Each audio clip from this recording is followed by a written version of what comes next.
da ketamina nos transtornos de humor.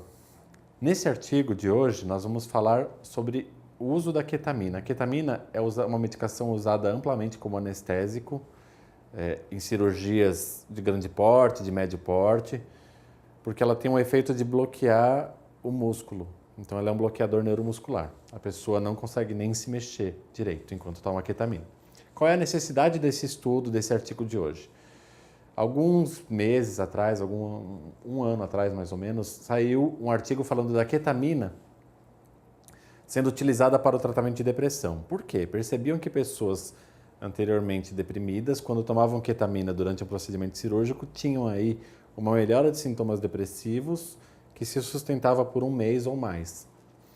Só que isso começou a ser divulgado amplamente sem ter um estudo falando como que a gente usa a ketamina no transtorno de humor. Esse estudo foi conduzido por Yale e pela Universidade de Yale, no setor de transtornos depressivos. E o que a gente tem até hoje, em termos de estudos de ketamina para depressão, são dados muito limitados.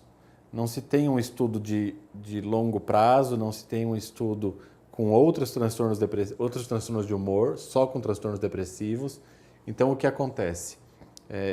Esse consenso que foi publicado agora no dia 1º de março, ele foca principalmente em transtorno depressivo. E quais são os critérios para a gente usar a ketamina numa pessoa com transtorno depressivo?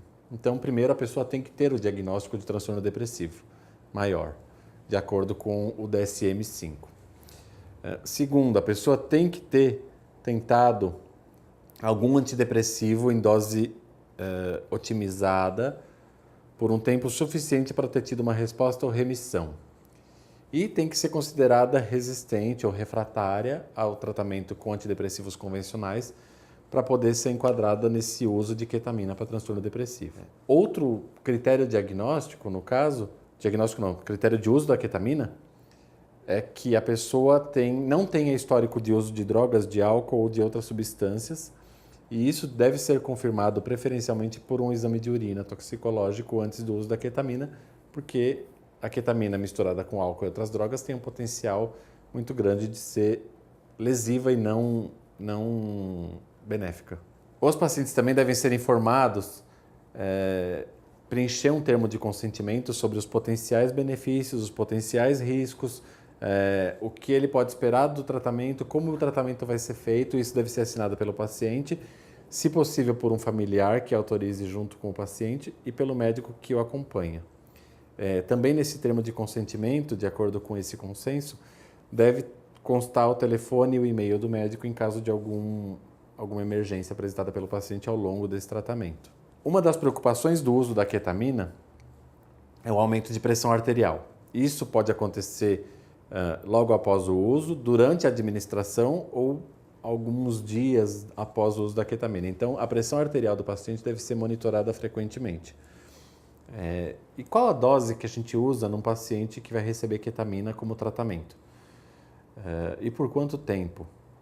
Isso varia muito, mas o ideal, não existe um estudo que fale sobre a segurança para a depressão, e sim para procedimentos anestésicos.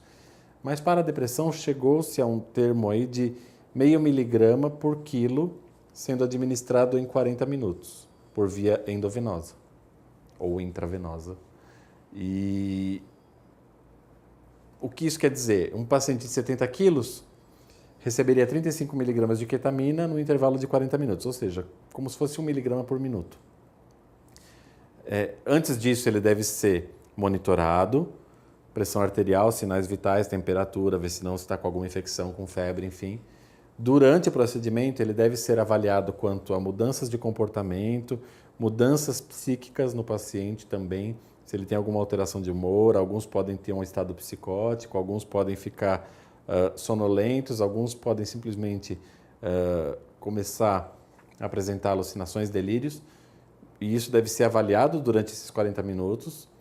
E a pressão arterial deve ser monitorada constantemente. E, por fim, antes de você dar alta para um paciente, após ele se recuperar da administração da ketamina, você tem que verificar se ele não tem ideação suicida. Então, todos os critérios de ideação suicida que você vê num paciente normal, você tem que verificar se ele não tem ideação suicida. Porque quando a melhora da depressão, quando existe essa melhora da depressão, o paciente pode colocar em prática os pensamentos de suicídio que ele tinha antes de melhorar. Então ele tinha vontade de se matar, mas não tinha nem coragem. Agora ele tem coragem porque ele está melhor de disposição para fazer as coisas. Então essa avaliação é muito importante antes da alta. Com que frequência eu administro ketamina num paciente para depressão? Os dados que se tem, de acordo com esse consenso, é que é seguro administrar até 2 vezes por semana, por até 4 meses, mas o ideal é que isso vá diminuindo ao longo do tempo e que no 2º mês de tratamento o paciente já esteja recebendo no máximo 1 vez por semana. Caso isso não seja possível, é para diminuir o uso da ketamina e interromper, porque o paciente está desenvolvendo um potencial de abuso, que é grande. A ketamina tem um potencial de abuso razoável, ela é a droga de abuso mais consumida na Ásia.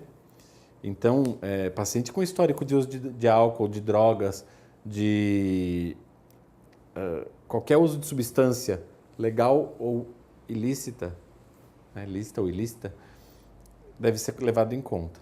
Também, de acordo com esse estudo, o que se chegou à conclusão é que o tratamento com ketamina é promissor, ele tem resultados